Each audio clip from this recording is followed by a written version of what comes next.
čas, ko bi morali nekako doseči soglasje o tem, v kakšni družbi želimo Slovenci živeti in kakšne vrednote želimo v njej uresničevati oziroma na kakšnih vrednotah naj bo zgrajena. Namen ali cilj, če hočete, temeljni ustanovitve foruma je bil, da bi skozi premišljanja in dialog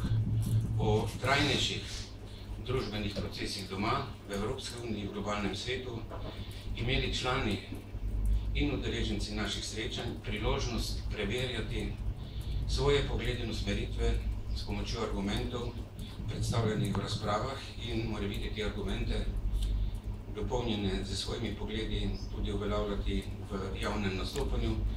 v javnem življenju, če bi seveda tako tudi to ocenili. Moram seveda kritično ugotoviti, da nekaterih ciljev nismo v celoti uresničili.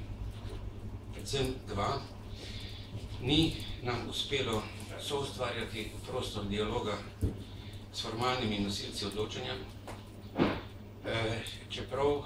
so se, kljub temu, da so se institucionalno nerade odzivali, prihajali posamezniki, ki so pri tem v glavnem in mogli pokazati določeno mero državljanskega poguma, in nismo uspeli se izogniti, da večino naših razprav ne bi bilo enostranskih, če je to pravi izraz, ker se nosilci drugačnih političnih konceptov, ali če hočete političnih in ideoloških konceptov, na naša vabila niso odzivali. Drugič, moram povedati, da so ob ustanovitvi društva in z ustanovitvijo društva bila povezana zelo različna pričakovanja, kar je normalno, ko se pojavi nek družbeni subjekt. S tem fenomenom se srečevali tudi nove, na hitro ustanovljene stranke, ker je pač s tem novim fenomenom povezano veliko zelo različnih pričakovanj, ki potem, če niso uresničenja, seveda pomeni tudi veliko razočaranje in osip. To se je zgodilo seveda tudi v forumu, ker niso bila uresničena pričakovanja, da bo takrat, to vas moram spomniti, bila družba pred drugo fazo privatizacije. Forum ni zaščitil posamičnih interesov povezanih s privatizacijo in ker ni prerasel stranko oziroma se obnašal kot kvazi politična stranka,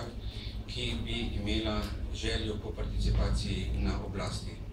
In drugi razlog za osip je bilo sočasno naraščanje stigmatizacije, ki je bil podvržen Forum 21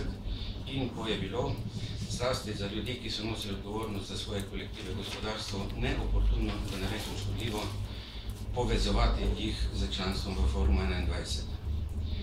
Tretjič, okoli te stigmatizacije in nesporazumov, ali če hočete diskreditacij, manipulacij, potvarjanja, ne vem, kaj bi se lahko rekel,